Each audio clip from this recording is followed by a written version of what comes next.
Hoje nós nos propusemos a falar sobre batalha espiritual na área das finanças. E, irmãos, uma coisa bem importante se falar sobre finanças é o seguinte, ó. A primeira coisa que a gente sempre pensa é que tudo é espiritual. Eu gostaria que tudo fosse espiritual. Porque a gente expulsa o demônio da pobreza, você fica rico no dia seguinte, está resolvido o problema. Não é? As igrejas seriam lotadas de interesseiros, mas seriam lotadas, não é? Ninguém precisaria trabalhar, ninguém precisaria quebrar pedra, acordar cedo, mas nem tudo é espiritual. Nem tudo se resolve, e eu vou falar um negócio que pode ser um confronto, pode ser uma provocação, mas talvez seja disruptivo para alguns. Nem tudo se resolve com oração, tá? É estranho ouvir isso, né, dentro da igreja, mas é verdade, tá? Principalmente a área financeira. A área financeira é uma que não se resolve com oração. Se resolvesse a área financeira com oração, as irmãs do Círculo de Oração da Assembleia de Deus estavam todas elas de Land Rover, com bolsa Louis Vuitton, não é? Eu não sei qual é o nome, tem grupo de irmãs de oração na Quadrangular? Tem? Sim, grupo de intercessão. Grupo de intercessão, seriam as irmãs do grupo de intercessão, vamos profetizar que sejam as mais ricas da igreja, não é? Mas talvez não sejam ainda, talvez ainda não sejam, não é? Lá na Batista nós temos a União Feminina, de vez em quando eu prego lá para as velhinhas, o bom da União Feminina da Batista, que a mais nova deve ter uns 72 anos, não é? Na época do Covid a gente fez um cinturão de fogo lá, eu falei, se o Covid descobrir que ela se reúne aqui, ele enche a barriga aqui, ele passa aqui e leva a União Feminina inteira. E não são as mais ricas, normalmente até são as mais pobres que mais oram. Verdade ou não? Não é? Então, tem coisas que não se resolvem com oração, tem coisas que se resolvem com inteligência, tá bom? Então é isso que eu quero hoje falar com os irmãos. Primeiro, a gente precisa entender que alguns processos de maldições espirituais existem. Essas maldições espirituais na área financeira, elas podem ser dadas por questões pessoais, ou seja, a pessoa se amaldiçoou, tá? Eu vou falar algumas coisas assim para vocês. Existem outros processos de maldições espirituais que são maldições feitas por outras pessoas, e aí você não está muito bem espiritualmente, aí pega. Cuidado, tá? Como é que faz para que, vou falar no popular da língua portuguesa, como é que faz para macumba não pegar? É só você ser crente, ok, não precisa nem ser o melhor crente, só você ser crente, aquele crente fiel que ora, jejua de vez em quando, lê a Bíblia todos os dias, vem à igreja.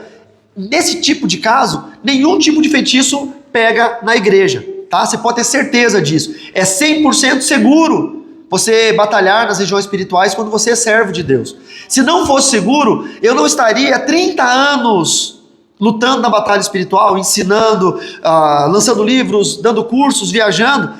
Porque já pensou que se eu ensinar sobre batalha espiritual, se eu orar com pessoas possuídas e alguma coisa acontecer comigo ou com a minha família, não faz sentido eu continuar nesse ministério, né? Se eu ficar pobre, doente, minhas coisas estragarem, por que eu vou continuar nisso? Então é 100% seguro desde que nós sejamos crentes. O problema é que hoje existe aquele, sabe, um falso crente. Tem muita gente mimetizando postura de crente. Ele vai à igreja, ele tira foto com devocional, ele canta hinos, mas se você for olhar, de fato a vida dele não condiz com a vida de um crente. Então é aqui que nós temos que tomar cuidado quando nós falamos de batalha espiritual. Porque se você entrar numa guerra espiritual, você precisa de fato servir a Jesus. Senão, não entre. Ah, mas eu vou na igreja. Mas o diabo também vai na igreja. Eu expulsei demônio um monte de vezes dentro de igreja. O diabo também vai na igreja. Ah, mas eu leio devocional. Espírita lê devocional. Bandido lê devocional. Prenderam agora em Santa Catarina a mulher de um traficante. A polícia pegou 6 horas da manhã, invadiu a casa lá, o cara traficante. Aí prenderam ele e foram prender ela. Eu estava vendo a reportagem. A polícia entrando, eles vão filmando, né? Para poder, não sei se a justiça exige isso. Aí a mulher estava do lado da cabeceira da cama, eles estavam dormindo ainda, na cabeceira da cama, estava o mesmo devocional que você tem na sua casa, aí o Café com Deus, super famoso. Mulher traficante, bandida, presa, lendo o mesmo devocional que você lê. Até o diabo lê devocional. Eu ganhei, com a graça de Jesus, uma senhora que ela era feiticeira, e ela relatou que ela fazia feitiços, colocando a Bíblia na cabeça das pessoas e rezando o Salmo 23. Então, o diabo não tem medo da Bíblia. O diabo não tem medo de crente, o diabo tem medo de Jesus. Se você for um crente que não tem Jesus, o diabo não tem medo de você. Então só vai entrar na batalha espiritual com segurança aquele que de fato é servo do Senhor, tá bom? Outra coisa é nós entendermos o termo maldição. termo maldição, ele parece para nós uma condenação imediata ao inferno, mas ele não é. Maldição é a oposição da bênção. Então tem gente que é abençoado em muitas áreas, mas é amaldiçoado em uma. O camarada é abençoado no casamento, é abençoado na saúde, é abençoado no trabalho, mas na finança ele é amaldiçoado. Ele ganha bem e nunca tem nada. Já conheceram gente assim? Eu conheci um jovem uma vez, ele trabalhava em 2 empregos, ele podia ser facilmente o pai do Cris, lá do Todo Mundo Odeia o Cris, da Rochelle. Meu marido tem 2 empregos, ele trabalhava em 2 empregos, trabalhava o dia inteiro numa empresa e à noite ele era garçom. O menino era inteligente, educado, bonito, falava bem e nunca tinha nada, sempre com a vida lascada.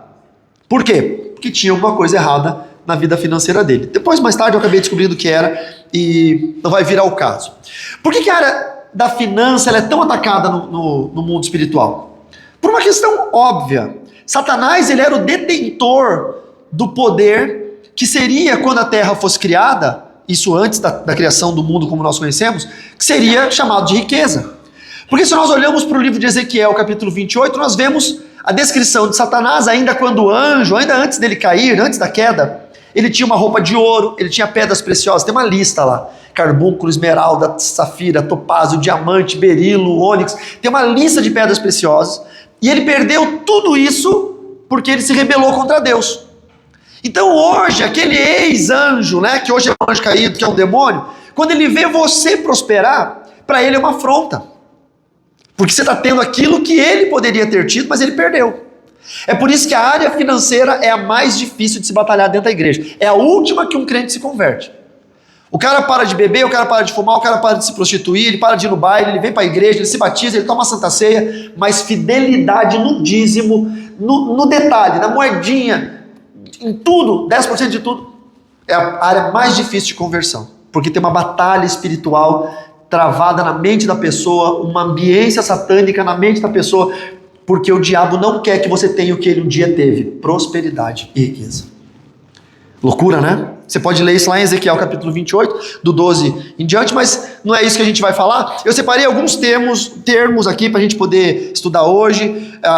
E por quê? Porque eu penso que se nós como igreja nos tornarmos fiéis e fecharmos algumas brechas da batalha espiritual, na sexta retrasada que eu estive aqui, eu mostrei um vídeo do alpinista. Quem estava na sexta retrasada?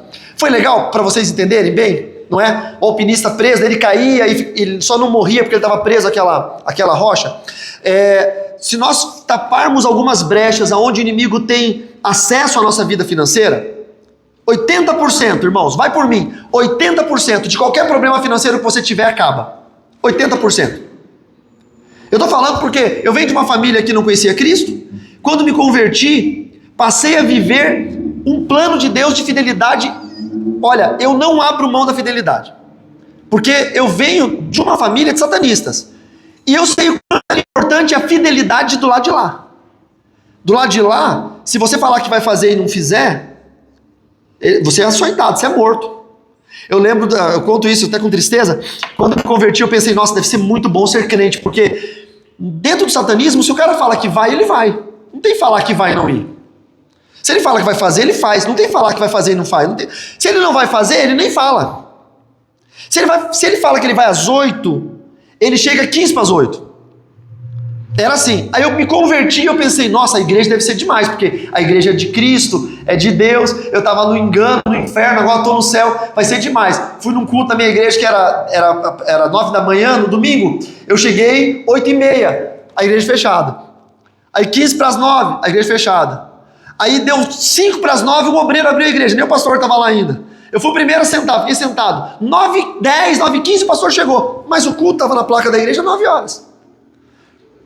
Então, sabe, nós somos péssimos quando nós temos que ser fiéis. E é uma mania que nós temos como crente, porque Deus é bondoso, Deus é compassivo, longânimo, tardio no irar-se. Então tá tudo bem se eu me atrasar, tá tudo bem se eu não cumprir, tá tudo bem se eu não fizer, tá tudo bem. Sabe, nós somos péssimos nisso, irmãos. E isso é uma batalha da nossa mente. Nós precisamos bater o pé e dizer: não, eu não abro mão de fidelidade. Fidelidade não é só no teu dízimo. Fidelidade é na tua palavra, nos horários, no cumprimento da sua palavra. Fidelidade é isso. Se nós tomarmos cuidado com uma série de situações que nós vamos ver aqui, 80% dos seus problemas financeiros vão acabar imediatamente em nome de Jesus. Você crê nisso? E não é passe de mágica, é organização cristã, é ser crente de uma maneira um pouco mais proativa. Primeiro problema que nós temos hoje é o problema da infidelidade financeira. Eu separei 4 temas, na verdade 5. 5 temas que são bem clássicos. O primeiro é a infidelidade financeira. Vocês lembram de Malaquias 3, verso 8, 9 e 10? Vamos ler rapidinho. Malaquias 3, pode um homem roubar a Deus? Pode, ué.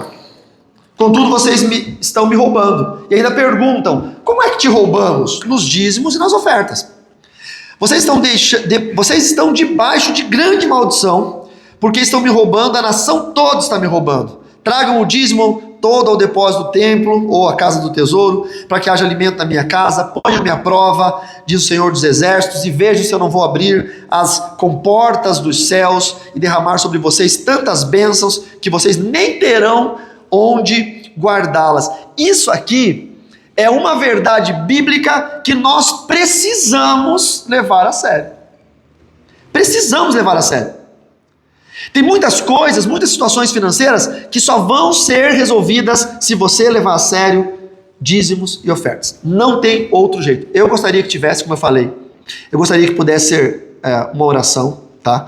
Mas não tem jeito, não tem jeito. Nós somos uma família pastoral, sou pastor, minha esposa é pastora, nosso filho foi missionário, fez missões, somos uma família pastoral. E desde o começo, nós sempre vivemos milagres financeiros dados por Deus, mediante a nossa fidelidade a Deus.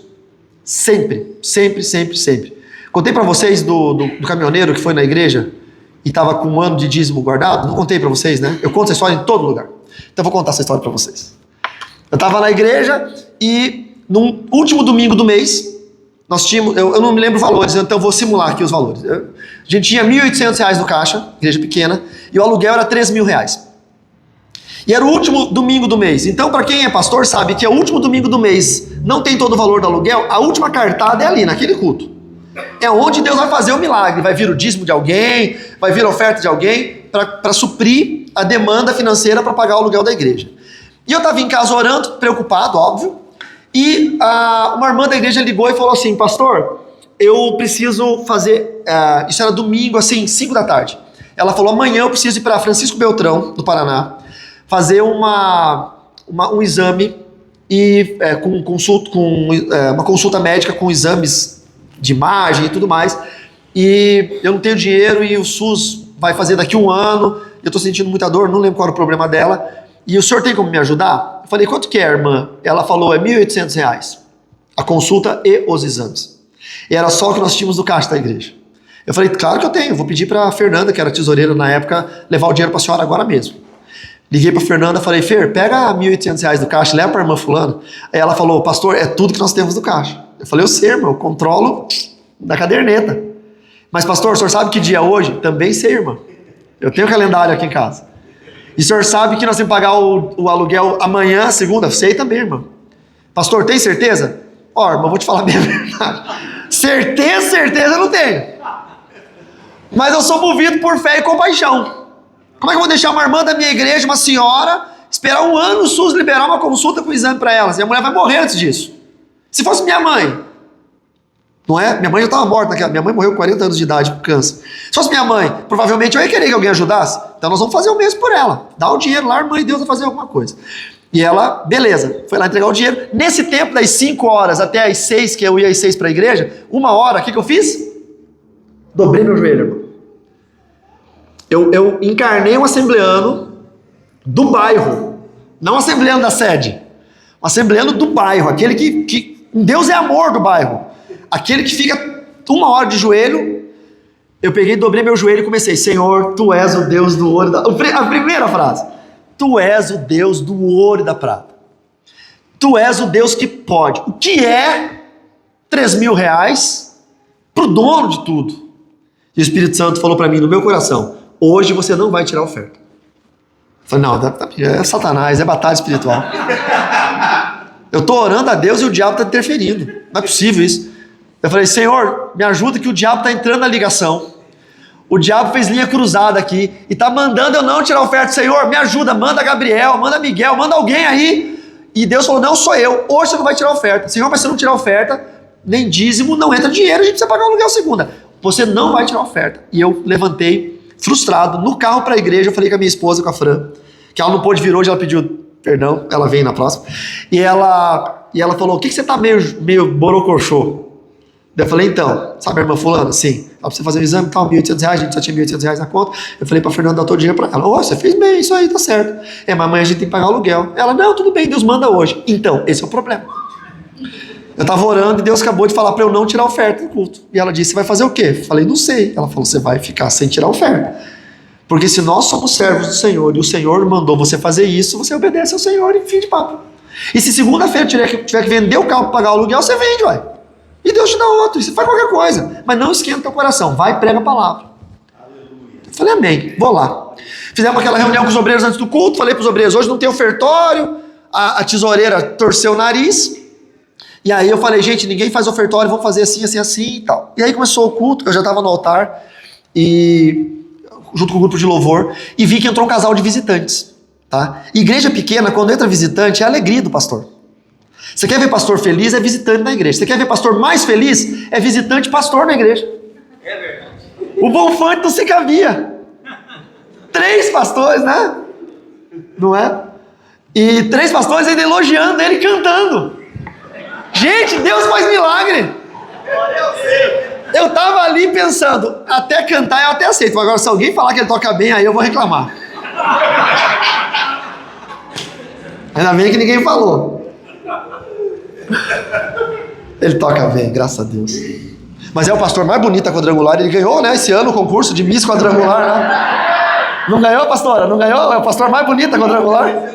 Nem a mãe acredita nisso. A mãe disse, eu não sei, não estava lá.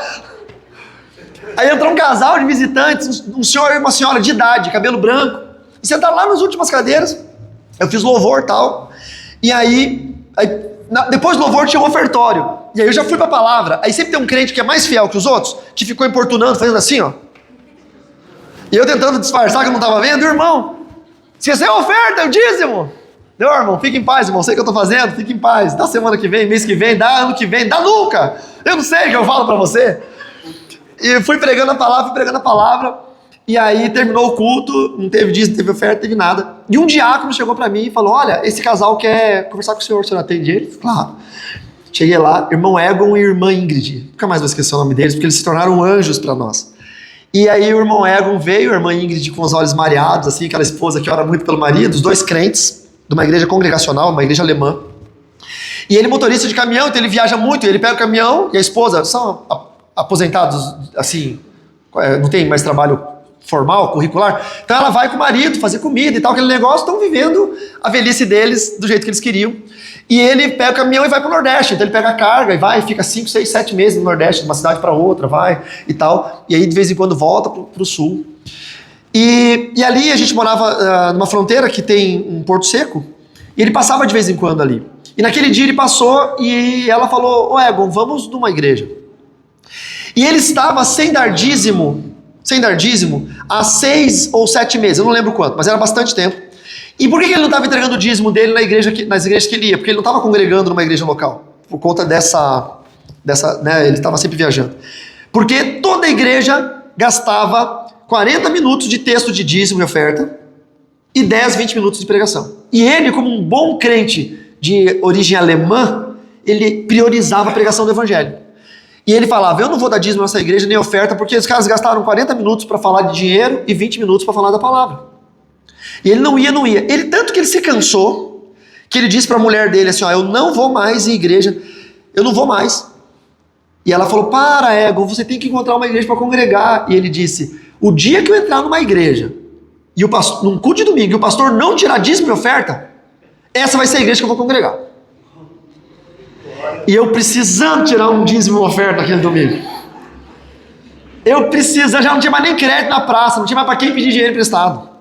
Eu precisando. E ele me contou essa história. Daí ele falou, e hoje o senhor não tirou dízimo e oferta. Por quê? Eu falei, rapaz, se eu te contar, eu estou tão feliz com o teu milagre aí, como Deus se comunicou com o senhor, mas se eu te contar o porquê que eu não tirei, é perigoso o senhor tipo, se desanimar. Não, conta a verdade. Falei, olha, nós tínhamos R$ 1.800, contei toda a história, dei dinheiro para a irmã, e quando eu fui orar para Deus mandar uma provisão, Deus falou, não tire dízimo e oferta. E eu falei, Senhor, se eu não tirar, como é que eu pago o aluguel amanhã? E Deus falou, me obedeça, não tire dízimo e oferta. Foi por isso que eu não tirei, irmão Egon. Só que eu não sabia que ele tinha dinheiro guardado. Eu falei, eu não tirei porque Deus me deu uma ordem clara. Mas eu vou te falar bem de verdade, eu tô com meu coração aqui aflito, porque a gente não tem nada em caixa mesmo. Aí a irmã começou a chorar. E ela disse, Egon, vai lá no caminhão, Egon. Irmãos, eu passei um ano escutando a vozinha dela, os meus sonhos, dizendo, Egon, vai no caminhão. Ele foi no caminhão na época do dinheiro, não tinha Pix, não tinha nada. E ele trouxe um envelope, irmão, chega a me arrepiar, gordinho o envelope. Mas assim, ó. E ele falou, pastor, eu tô 6, 7, sei lá, 8 meses, eu não sei, guardando, juntando meu dízimo, minha oferta, não entreguei em lugar nenhum. E Deus colocou paz no meu coração. E a partir de hoje você é um dizimista fiel dessa igreja. Aquela oferta, aquele dízimo que ele entregou, deu para pagar 1 ano de aluguel na igreja. Nós pagamos 1 ano adiantado de aluguel na igreja. 1 ano adiantado.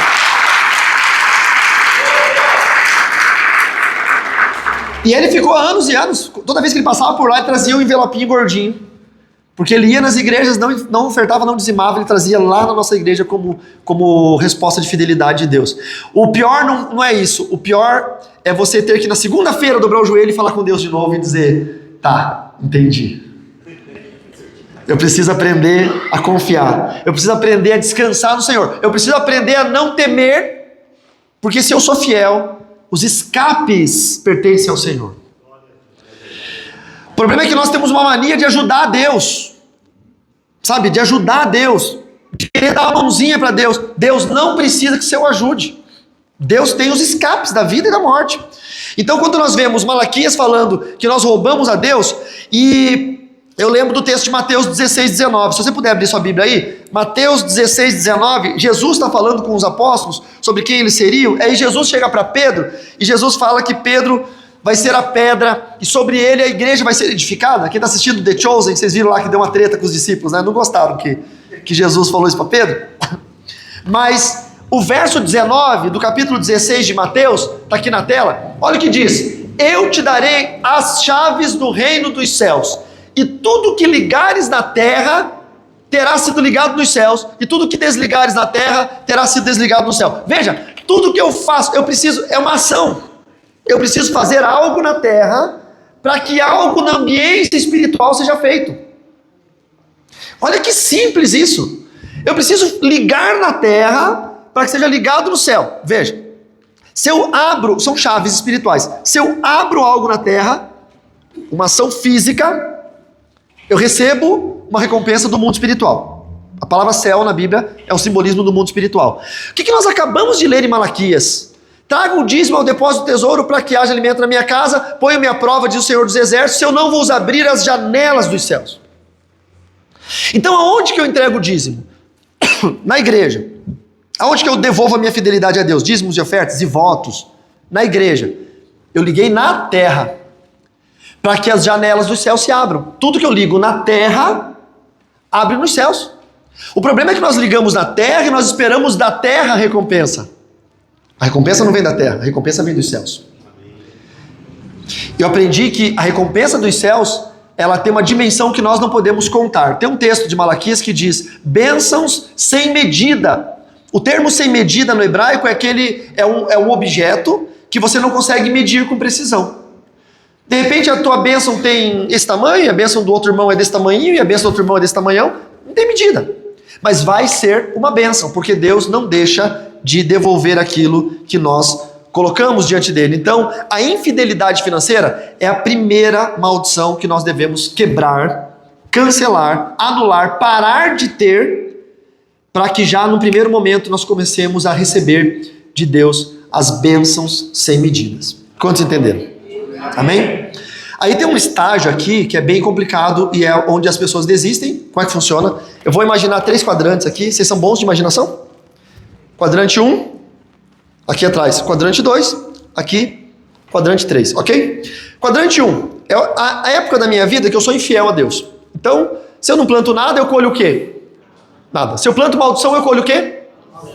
Esse aqui é o quadrante 1. Tem muita gente dentro da igreja vivendo isso. Não plantando nada, reclamando da vida, murmurando. Aí tem várias desculpas que o inimigo coloca na nossa mente. Eu não faço porque eu não posso, porque vai faltar, porque eu não tenho, porque eu sou pobre, porque eu tenho pouco. Gente, eu conheço pobres que são fiéis. Eu conheço pobres que são prósperos. Eu conheço pobres que são abençoados. Eu conheço ricos que são infiéis. Ricos que não dormem mais porque estão enroscados com agiota, com empréstimo, com busca e apreensão de veículo. Então não é o quanto você tem na conta, é o quanto você tem no coração. Essa é a diferença. Então tem muita gente que tá aqui, ó, não planta nada, não colhe nada, ou planta maldição, colhe maldição. Aí ele ouve uma palavra dessa, ele que é disruptivo, que muda a vida dele, ele decide pular para esse segundo diagrama aqui, que ele começa a plantar certinho, ele começa a ser fiel em dízimo, oferta, de tudo, ele tira 10%, ele cumpre fielmente. Mas ele está plantando aqui. O que ele colhe daqui? O que ele plantou ali. Então, essa é a pior fase.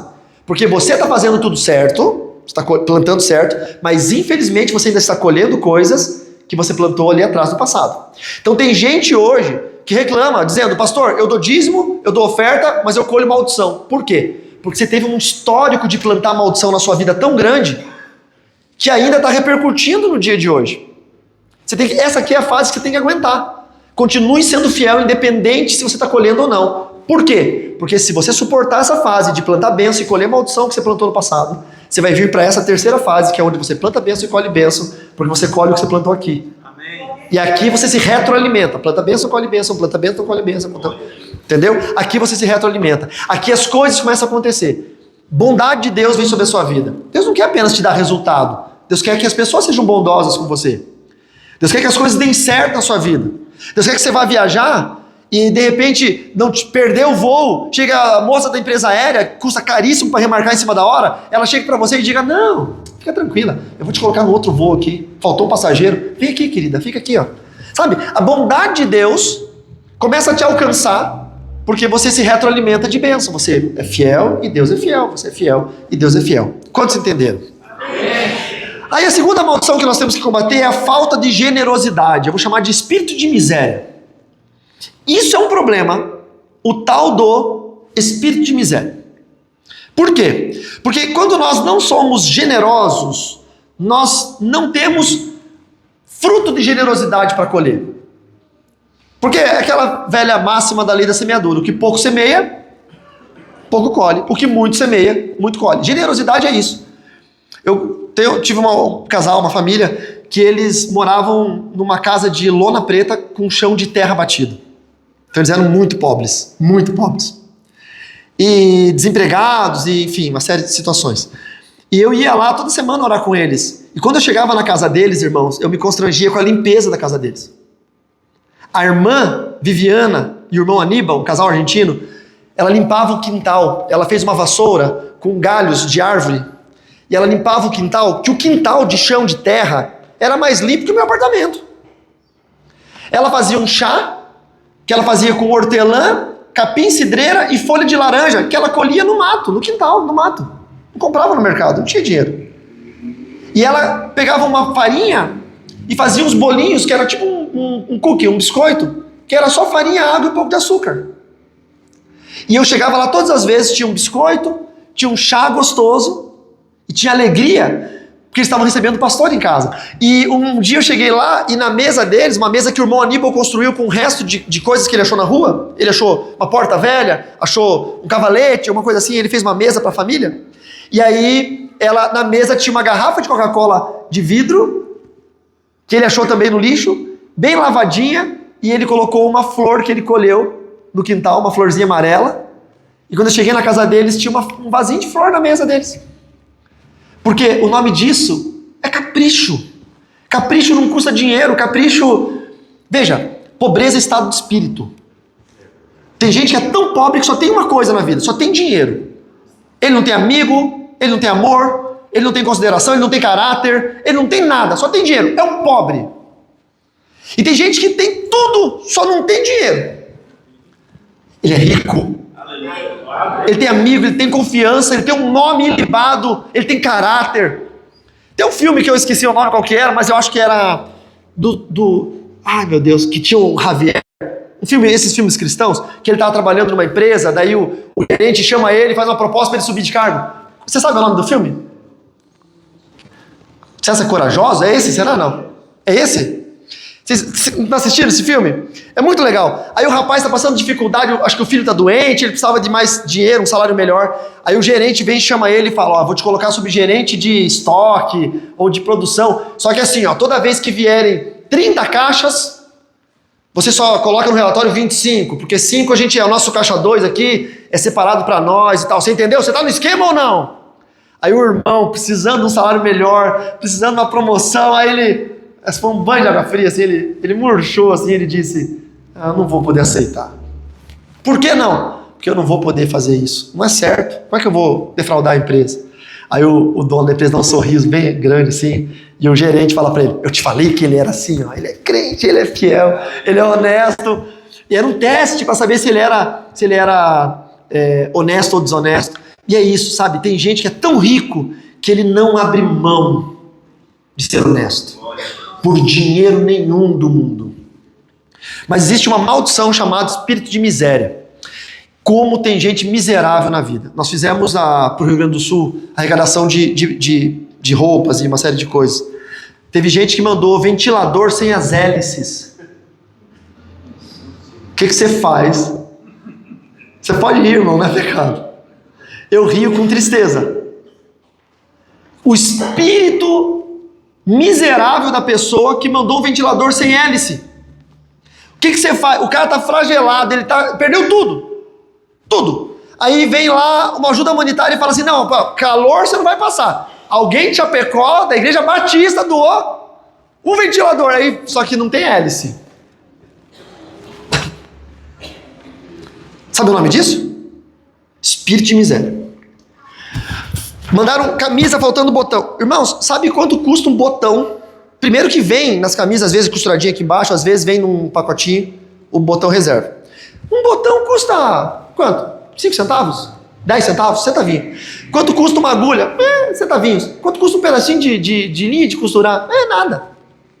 Com R$1, você compra uma linha, uma agulha, um botãozinho, e você prega o botão aqui e doa a camisa para a pessoa. Por que você doou uma camisa sem botão? Porque dentro de você tem um espírito de miséria. É por isso que você fez isso. Por que você doou o pão mofado? Por que na cesta do amor, para dar para as pessoas, você come arroz tio João, mas você comprou o pior arroz carunchado para dar na cesta do amor? Que raio de amor é esse que eu dou para o meu irmão aquilo que eu não tenho coragem de comprar para que eu possa comer? Ah, mas é que o tio João é caro. Então é esse que você come? É esse que você vai doar. O nome disso é espírito de miséria. Deus sonda os nossos corações e Deus não abençoa o miserável. Você pode fazer o que você quiser na vida, irmão. Enquanto você tiver espírito de miséria, o diabo reina na sua casa. Sabe essas lojinhas de R$1,99? Isso nos salvou. Lojinha agora são os chineses, né? Nos salvou. Por quê? Quebrou uma xícara. Você vai lá com 10 pilas, você compra um jogo de xícara. Pronto, a van nos salvou. Eu compro as xícaras igual de hotel, tudo igual, para não comprar jogo. Que se você comprar um jogo e quebrar uma, você não repõe. Aí você tá lascado. Aí vem aquele jogo de 6, aí daqui a pouco o jogo só tem 5. Daqui a pouco o jogo só tem 4. Daqui a pouco o jogo... Aí tem aquele mini jogo que se vier uma pessoa mais você e sua esposa, você só tem 3, né? Aí você serve aqueles 3. Eu compro aquelas que você compra a granel lá na van. Aí quebrou uma, eu vou lá e compro uma igual. Me salvou para não ser miserável. Porque tem gente com xícara com asa quebrada, copo rachado, garfo. Irmãos, diante de Deus, eu fui almoçar na casa de um irmão, não é aqui de Chapecó, é de outra cidade. Fui pregar numa cidade e me levaram para almoçar. Aí a gente foi orar antes do almoço. Quando eu fui orar, aí eles pediram para eu orar, né? Porque o pastor de fora tem que pagar o almoço, né? Você paga na oração. Você vai orar, mas tu vai pagar esse almoço, você vai comer de graça, mas vai ter que pagar orando. Aí na hora de orar, eu olhei pro garfo, o garfo estava assim, irmãos.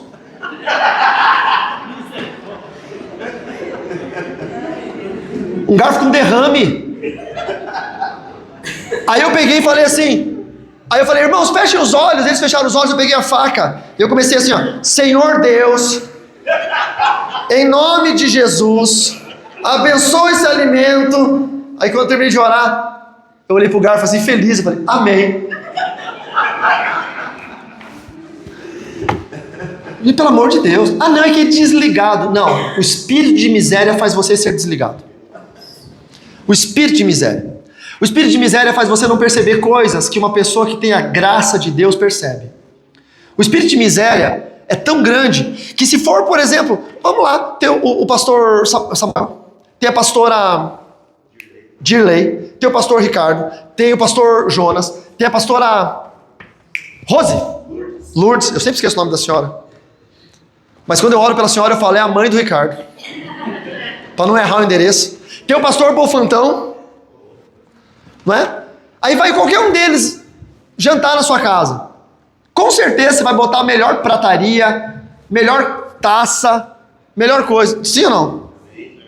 Mas durante a semana, é de qualquer jeito. O marido requenta no micro-ondas uma marmita qualquer, toma café num copo que vem uma massa de tomate um dia. Por que a gente honra quem não mora ali dentro de casa e a gente desonra quem mora dentro de casa? Por que vocês estão entendendo, irmãos? O melhor Deus quer para sua casa, para sua família. O melhor prato, melhor toalha. Não tem aquela toalha para visita? Toalha de mesa para visita? Fala a verdade, irmão. Você tem. Você tem aquela toalha que você não coloca. Teu filho, você pediu um dia pro seu filho, ó, Deus está me revelando. Fala, Jesus. Quando Deus começa a revelar para Batista, é porque o fim do mundo é próximo.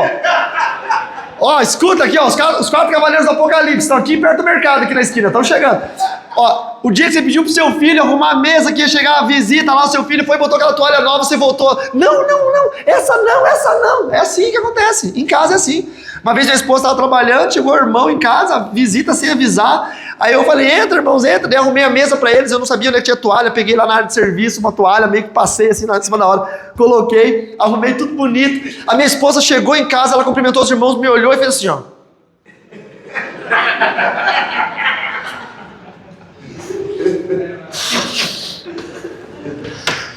A minha esposa é psicóloga, não é psicopata, mas às vezes ela age como... Às vezes ela age como uma psicopata. Ela fez assim, ó. Aí, quando os irmãos saíram, ela olhou pra mim e ela falou assim, pelo amor de Deus, me explica o porquê que você colocou um lençol na mesa. Eu lá sabia onde é que tinha toalha de mesa. Eu olhei um pano retangular, grande, com umas florzinhas desenhadas, eu falei, é essa aqui, ó. Eu notei que o elástico estava atrapalhando embaixo. Não tinha elástico. O problema, irmãos, é que mesmo assim eu tentei entregar o melhor para as visitas. Foi o melhor lençol. Gente, a maldição da miséria, ela é terrível, pastor. E ela nos pega... Sabe, sem a gente perceber. Quando você percebe que você é um miserável e já era. Quantos estão entendendo o que eu estou falando? Amém. Quem vai chegar em casa vai olhar as xícaras e dar uma olhadinha. Não é? Mas aquela xícara que eu ganhei deu uma lascadinha. É só uma lascadinha. Irmão, quando a xícara lascou, é porque o tempo dela já foi na terra. Ela já cumpriu o propósito dela. É tempo de nós nos desapegarmos dessa criaturinha chamada xícara e mandá-la para o além. Ir lá na van comprar uma igual e colocar no lugar. Quem diz amém aqui? Amém. Provérbios 11, 24 ao 26 diz assim, quem dá com generosidade vê riquezas multiplicarem-se. Provérbios 11, 24, 25, 26. Outros retêm o que deveriam dar e cai na pobreza. Isso é muito sério. O generoso prosperará. Generosidade é dádiva, é dom, é bênção. Quem dá alívio aos outros, alívio receberá. Quem retém o trigo, o povo amaldiçoa, mas as bênçãos caem sobre a cabeça daquele que o vende. Então, irmãos, cuidado com o espírito de miséria. Quando eu vou em congresso, né? Aí tá lá a loja, meus livros lá, daí chega pastores. Chega pastor e fala bem assim, para pastor tem desconto? Não. Você dá quanto de 8% para Deus, porque você é pastor? Você chega para Deus e fala, posso dar 7% para pastor ter desconto? Não. Oi, sabe, a mania de pichinchar, gente. Nossa, eu falaria sobre miséria até amanhã. Gente que pichincha. Gente que não dá gorjeta para garçom. Ah, eu sou pobre, pobre não dá gorjeta. Continua não dando gorjeta, continue pobre para sempre. Agora comece a dar gorjeta para garçom. Comece a olhar para o frentista do posto, que Deus está usando ele para abençoar a sua vida, para abastecer o seu carro, porque nos Estados Unidos, na Europa, você tem que abastecer seu carro. Aqui no Brasil tem um caboclo lá que vai lá e ele ainda fala assim, calibrar o pneu aí, meu chefe. Deus ainda nos abençoou com gente que faz isso por nós. Começa a olhar para ele e fala, tudo bom, qual é o teu nome? Ah, Jorge, seu Jorge, tudo bem? Família, tudo certo? Generosidade também é você fazer a pessoa ser visível, porque essas pessoas são invisíveis. Você cruza no hospital pela faxineira do hospital, você nem cumprimenta ela. Chega para ela e fala, tudo bom? Qual é o nome da senhora? Lourdes, dona Lourdes, tudo certo? Ela fica, opa, ele me viu? Porque essas pessoas são invisíveis. Igreja tem muita gente invisível. Só é visível o pregador, o cantor, o pastor. E o irmão que veio antes aqui limpar a igreja, arrumar as cadeiras? Invisível, ninguém sabe quem é. O irmão que lavou o banheiro para você usar limpinho e cheirosinho? Invisível, ninguém sabe quem é. Generosidade é fazer essas pessoas visíveis também. Quebre o espírito da miséria da sua vida em nome do Senhor Jesus. Amém? Eu já me perdi no tempo, Ricardo, eu não sei onde que eu estou. Vamos lá. Erro na semeadura. Outra maldição que você tem que quebrar, meu irmão, é erro na semeadura. Tem gente que semeia errado demais. Meu Deus do céu. Vamos lá. Ageu capítulo 1, versos 5 e 6. Agora sim diz o Senhor. Ageu é mais complicado de se achar, está no Velho Testamento. Mateus foi fácil, Provérbios foi fácil, Malaquias é fácil. Agora Ageu complicou, né, irmãos? Tem uma vez que a minha esposa foi dar uma palavra na igreja, ela falou, acho que era Abacuque ou era Sofonia, Naum, era Naum. Nossa, teve irmão que terminou o culto e não encontrou Naum na Bíblia. Nem na 1, nem na 2, nem na 3. Teve irmão que pediu a Bíblia do outro prestado, porque ele falou assim, a minha Bíblia veio faltando, não. Procurei aqui e não encontrei. Que pode acontecer, né? Vai que veio com defeito, né? Veio faltando, não. Ageu 1. Versos 5 e 6. O ITQ está fazendo efeito aqui, hein? O pessoal está estudando. Agora, assim diz o Senhor dos Exércitos, vejam onde os seus caminhos os levaram. Vocês têm plantado muito e colhido pouco. Vocês comem e não se fartam. Bebem, mas não se satisfazem. Vestem-se, mas não se aquecem. Aquele que recebe salário, recebe-o para colocá-lo numa bolsa furada. Isso é uma maldição. Tem gente que está vendo esse texto aqui e está dizendo, isso aqui acontece comigo. Tem gente que ganha salário, termina o mês e ele está apertado. De novo, nunca sobra, não investe, não guarda, não faz planos. Não adquire, não compra. A gente fala com graça, mas isso é uma tristeza. Só pobre sabe a alegria da última parcela nas Casas Bahia. Não é? Isso é uma tristeza. Por quê? Porque nós acabamos vivendo num padrão muito aquém, muito menor do que aquele que Deus gostaria que nós vivêssemos. E como que Ageu, como um profeta, ele fala que a gente está plantando muito e colhendo pouco? Porque se vocês forem ler Ageu capítulo 1 inteiro, ele vai dizer que eles plantavam para si mesmos. Ele começa o texto dele dizendo, acaso é tempo de vocês viverem em casas adornadas, enquanto a casa do Senhor continua vazia? Ele começa falando isso. Quando nós temos que ser intencionais em tudo que nós fazemos, tá? Quando eu oferto a Deus com uma intenção. Eu nunca oferto a Deus porque a igreja precisa. Porque eu entendo que semeadura, ela tem o pressuposto da colheita. Então eu oferto a Deus, sabendo que Deus é fiel em me fazer colher aquilo, mesmo que não seja no meu tempo. Tem ofertas que eu fiz, que talvez eu nunca vá colher, mas meu filho vai colher. Meus netos colherão. Quem sabe os meus bisnetos vão dizer assim, sabe por que nós somos ricos? Porque o nosso bisavô era um pastor muito fiel, muito próspero, muito honesto em Deus, e isso trouxe uma bênção que vai repercutir 1000 gerações, e nós somos uma geração abençoada pelo nosso bisavô. Que as pessoas digam isso de nós. Os nossos parentes, né, a nossa descendência, as nossas gerações digam isso de nós. Mas a semeadura errada é aquela que nós semeamos sem intencionalidade. É aquela que nós aprendemos lá atrás, dizendo assim, dê oferta e não espere nada em troca.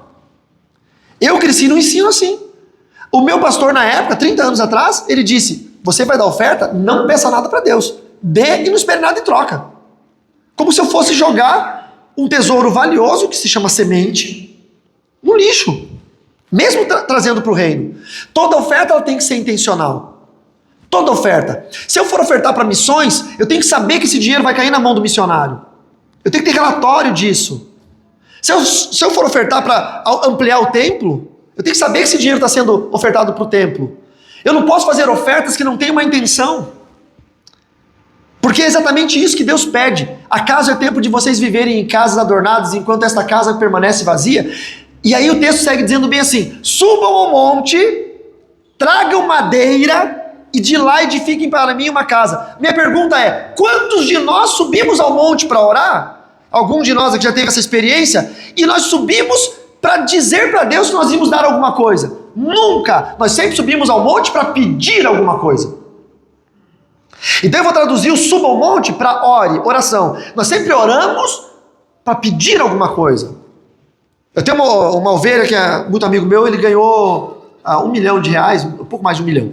Aí ele chegou e falou assim: pastor, como é que eu faço para dar o dízimo? É 10%, irmão. Mas 10%, não, foram 4 milhões. Mas 10% de 4 milhões é 400 mil. Ué. Mas você acha o pastor, porque ele é de uma igreja local pequena, uma igreja de bairro. Mas meu pastor não vai saber o que fazer com 400 mil. Eu falei: Deus vai dar graça a ele, irmão. Ele vai comprar um terreno, ele vai construir alguma coisa, sei lá, Deus vai dar graça a ele. Você tem que se preocupar com o que você vai fazer com os seus 3 milhões e 600 mil. Você nunca fica com o que sobra, você fica com o inteiro. Tudo que eu ganho é 100%. E o dízimo? Eu tiro 10 e fico com 90%? Não, eu tiro 10 e fico com 100%. Porque o dízimo nunca foi meu. Você não fica com o resto. Você só devolve a Deus aquilo que já foi dele desde o começo. E que ele graciosamente deixou você como fiel depositário para ver se pode confiar em você ou não, para ver o quanto de confiança ele tem contigo, para ver o quanto de fidelidade e honestidade você tem, mas o teu 100% sempre foi teu. Se eu ganho R$1.000 de salário, na verdade eu não ganho R$1.000 de salário, eu ganho R$900 de salário, porque 100 nunca foi meu, 100 sempre foi de Deus. Eu não conto com 1.000, eu conto com 900, o meu inteiro é 900. Esse é o problema da nossa fidelidade. Nós erramos a semeadura porque nós fazemos contas totalmente equivocadas. Nós ofertamos por ofertar, nós damos dinheiro por dar. Às vezes nós não damos porque nós achamos que é pouco. Em Portugal, já estive lá várias vezes. Lá, todo culto, todo mundo oferta. Nem que seja uma moedinha, 1 cêntimo. Todo mundo oferta. É a coisa mais linda de ver. É a fila toda, não tem um. Se o cara não levou oferta, ele se constrange. Pode ser uma moedinha de 1 cêntimo, 1 centavo de euro. Todos vão e ofertam, porque eles entendem que a obra depende daquilo. A gente quer que Deus faça alguma coisa, mas a gente nunca quer fazer alguma coisa. Esse é o grande problema. E para a gente encerrar, eu ia falar 5, vou falar só 4 pontos. Palavras e atitudes de maldição. Irmãos, cada palavra que nós falarmos, nós prestaremos conta disso. Vocês acreditam que palavras têm poder? É um pepino a gente falar algumas coisas, é um perigo. Mateus capítulo 12, verso 36 e 37 diz assim: mas eu lhes digo que no dia do juízo os homens haverão de dar conta de toda palavra inútil que tiverem falado. Pois por suas palavras você será absolvido e por suas palavras você será condenado. Eu lembro da história de um rapaz, a família inteira de advogados, bem-sucedidos, muito ricos e tal. Ele estava no penúltimo período e foi um missionário na igreja e passou vídeos de missões e tal. E ele recebeu um chamado missionário muito forte naquele dia, muito forte. E ele decidiu que ele pararia a faculdade, entraria no seminário de missões e ele seria missionário. Ele decidiu. E a família é crente. Aí ele todo feliz, no final do culto eles foram para casa, estavam jantando, e aí ele ficou assim meio que se preparando para contar, e aí ele pegou e contou para a família. Falou: pai, mãe, minha irmã, eu quero contar para vocês que hoje o Espírito Santo falou muito no meu coração, e eu decidi que eu vou para a obra missionária, eu senti um chamado missionário. Aí ele falou: que bom, meu filho, e aí? Então, amanhã eu vou na faculdade, vou trancar o curso, e vou me matricular na escola de missões, e vou fazer missões. Aí a mãe ficou doida. Falou: não. Falta 2 períodos para você se formar em direito, depois você vai fazer OAB, vai virar advogado? Não. Olha o seu pai, olha eu, olha sua irmã também é advogada, somos uma família de advogados, somos uma família de sucesso. Não, primeiro você se forma, faz sua carreira, 10 anos, constrói um patrimônio, aí depois você vai fazer missões. Ele disse, não, Deus me chamou para hoje. Deus me chamou para agora. Eu não me importo com mais nada. Acabou, saiu do meu coração, eu não penso mais em nada. Eu só quero fazer missões, eu quero ganhar almas para Jesus. Eu não quero trabalhar nisso, eu vou ser um missionário. E começou uma briga na hora do jantar. E o pai falando, e a mãe falando, e começou aquela briga, e ele pegou, e já tinha 23 anos, ele bateu na mesa e ele disse, não importa o que vocês querem. Vocês estão me envergonhando, vocês são crentes. Eu vou ser missionário. Eu vou servir a Deus. Aí a mãe ficou de pé, bateu na mesa mais forte, apontou o dedo para ele e disse, então você vai ser um mendigo de gravata. Porque é isso que os pastores são, mendigos de gravata. Vive pedindo esmola, vive se arrastando atrás de dinheiro, nunca tem nada. É o que você quer? Você vai ser um mendigo de gravata. E ele, muito triste, saiu, foi, enfim, deu sequência, cancelou a faculdade, entrou na junta missionária, estudou, foi para missões, passou anos nas missões, voltou, foi ordenado pastor na igreja, e a igreja dele nunca prosperava. Nunca. Sempre se arrastando. Ele sempre se arrastando, a família dele, ele casou, teve filhos, sempre se arrastando financeiramente. Tem pastores prósperos, tem pastores que não. Eu conheci esse menino, fui dar um seminário na igreja dele. E ele me contou, ele falou, pastor Carlos, eu te acompanho na internet, eu aproveitei que você está aqui, eu tenho tantas dúvidas sobre tantas coisas. O famoso Carlos Ribas responde, né? Eu falei, tá, e aí? A gente pode bater um papo? Claro, irmão. E ele começou a me contar toda a história dele, e ele falou, eu não sei o que eu tenho, eu sou abençoado em todas as áreas, mas na área financeira é uma treva atrás de outra treva. Aí eu pedi para ele, me conta a sua história. Minha família rica, pais, advogados, e ele começou a contar, e ele contou dessa discussão, quando ele recebeu o chamado, e que a mãe bateu na mesa e chamou ele de mendigo de gravata. E eu disse, olha, eu sei que é muito duro o que eu vou te falar, mas você está debaixo de uma maldição da sua mãe. Muito cuidado com as palavras que você libera dentro de casa. Tem gente que está amaldiçoado por palavras que o pai, que a mãe, que o esposo, que a esposa lançaram. Tem esposas que não podem discutir, brigar, ficar nervosas, que elas falam, se eu ficasse doente de cama, queria ver o que vocês iam fazer sem mim. Aí vem uma doença maligna, que médico não encontra, que tratamento não resolve, a pessoa morre, porque ela vai dar conta de cada palavra que ela falar. Pelas palavras que ela falar, ela vai ser condenada. Cuidado, irmão. Pastor, mas eu falo da boca para fora. É claro, porque da boca para dentro não tem como falar. Eu falei de brincadeira. Não tem brincadeira. Toda palavra inútil você dará conta. Fica bravo, fica, irai-vos e não pequeis. Fala qualquer groselha, mas não fala uma maldição. Fala, você pode falar, tá brava. Fala, não sei o quê. Ai, que vontade de... glória a Deus. Mas não profiram a palavra de maldição. Tem gente que está amaldiçoado por palavras que foram liberadas. Tem gente que quando recebe o salário, ele olha para o salário e ele diz, isso aqui é uma miséria. Eu preciso arranjar outro emprego. Esse salário é um salário de fome, um salário de miséria. Você está amaldiçoando aquilo que te sustenta. Tem gente que amaldiçoa o patrão. Tem gente que tem pessoas que devem para ele, em vez de ele orar para Deus abençoar e fazer o cara vir pagar, ele amaldiçoa o cara, que é a fonte do dinheiro dele. Tem irmãos que falam para mim, pastor, tem um rapaz lá que me deve 30 mil reais. E o que você está fazendo? Eu já entreguei na mão de Satanás. Ele não vai receber nunca os 30 mil. Satanás vai matar ele na miséria ainda. O que eu tenho que fazer? Você tem que orar para Deus abençoar ele, para Deus prosperar ele. Eu não consigo nutrir um ódio no coração. Eu sei, irmão. Mas se ele não prosperar, ele não vai ter dinheiro para te pagar. Começa a orar, abençoando ele. Começa a liberar palavras de bênção sobre a vida dele. E falando assim, Senhor, prospera ele. Faz ele perceber que foi a tua bênção que o prosperou, que ele vai vir me pagar. Toda palavra que nós liberamos, nós damos conta, irmãos. Veja, olha só, para a gente encerrar. Espírito de miséria, semeadura errada, infidelidade em dízimo e oferta, palavra de maldição que nós liberamos. Vocês perceberam que tem um pouquinho disso na gente? Um pouquinho de cada coisa? E eu comecei falando assim, se nós resolvermos algumas questões e nos tornarmos crentes melhores, 80% dos problemas financeiros acabam. Vocês lembram que eu comecei falando isso? Agora que eu estou encerrando, concordam ou não? Então vigie nas suas atitudes.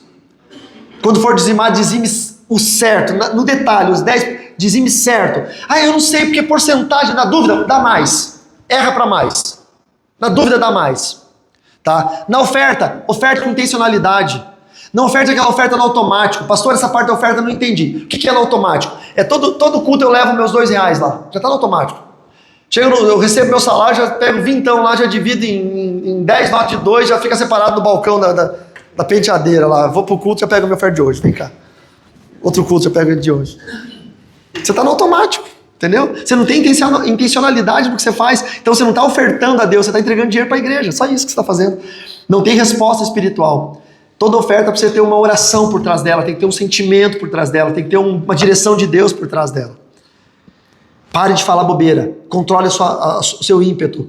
Controle a sua fala. Controle, em nome de Jesus. Comece a povoar o seu lar com palavras de bênção.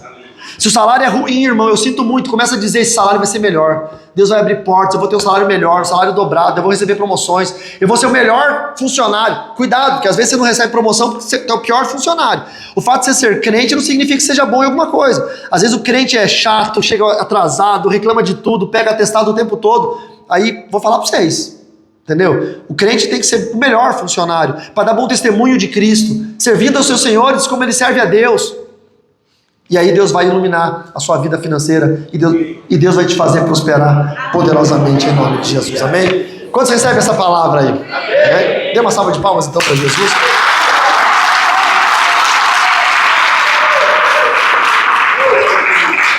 Vamos orar? Fique de pé, por favor. Fez sentido para você? De verdade ou é para me agradar? Tem coisa que tem que fazer sentido. Não é? Tem que fazer sentido. Eu tenho que chegar em casa hoje, olhar, né, o espírito de miséria, olhar as xícaras, olhar as roupas, olhar tudo. Eu falo pra minha esposa, eu falo, Fran, meu Deus do céu, Fran, quantos pés você tem, meu bem? Eu falo, 2. Eu falo, pra que tanto sapato, minha filha? Quantas bolsas você usa? Por que tanta bolsa? Ah, mas é que eu ganhei da irmã. Já passou. Eu tenho uma matemática que é assim, ó, tá no teu guarda-roupa, já passou um ano, você não usou? Manda pra frente, irmão. Já passou verão, primavera, inverno, outono, você não usou, você não vai usar mais. Para. Tá? Vocês vão me ver sempre com a mesma roupa. Eu tenho uma roupa, eu tive uma jaqueta, que eu usei essa jaqueta 18 anos.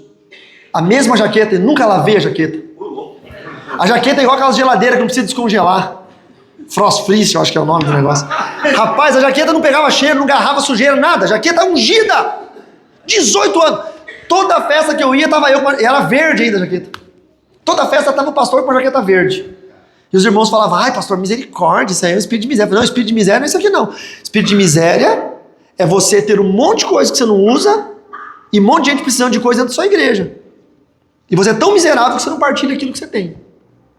O miserável, ele senta naquele sofá dele, ele fica ali, ó, e ele já podia ter passado isso para frente, ele tem condições. Não, ele é miserável, ele não passa para frente. Se você vai vender suas coisas ou vai doar, não importa. Mas tem gente precisando. Dá uma olhada no seu guarda-roupa. Abençoe alguém. Faz um ato de abençoar. Faz um ato. Chega num... Ó, escute isso. Eu fui no Rio Grande do Sul pregar uma vez, e eu cheguei no culto, e o pastor chegou para mim e falou assim, rapaz, que sapato bonito esse, hein? E eu falei, gostou, pastor? Quer? Eu te dou. Ele falou, tô aqui, ó. Tirei o sapato, preguei de meia. E aí, beleza. Nunca mais na minha vida eu precisei pensar em dinheiro para comprar sapato. Todo lugar que eu ia numa igreja, o pastor ia levar jantar, ele falava assim no shopping, escolhe um presente aí para você. Eu falei, não, pastor, não precisa, pelo amor de Deus. Aí ele passava na frente de uma loja de sapato. O que você acha de um sapato?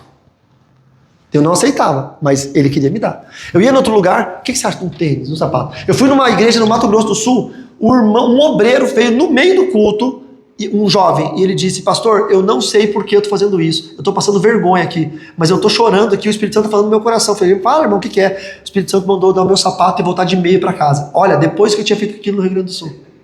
Era Deus dizendo, a tua oferta de generosidade vai ecoar até a eternidade. Tem coisas que você faz, um coração generoso, que vai ecoar até a eternidade.